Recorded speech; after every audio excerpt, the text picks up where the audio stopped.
মোহাম্মদ রিজওয়ানের নেতৃত্বে পাকিস্তানের ১৮ সদস্যের প্রাথমিক দল ঘোষণা করেছে পাকিস্তান ক্রিকেট বোর্ড। চমক দেখিয়ে দলে জায়গা পেয়েছেন ফখর জামান ও ইমামুল হক।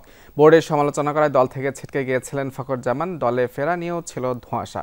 সেই ধোঁয়াশা কাটিয়ে আবারও ফিরেছেন তিনি। ফখর জামানের মতোই বেশ লম্বা সময় ধরেই জাতীয় দলের বাইরে ছিলেন ইমামুল হক।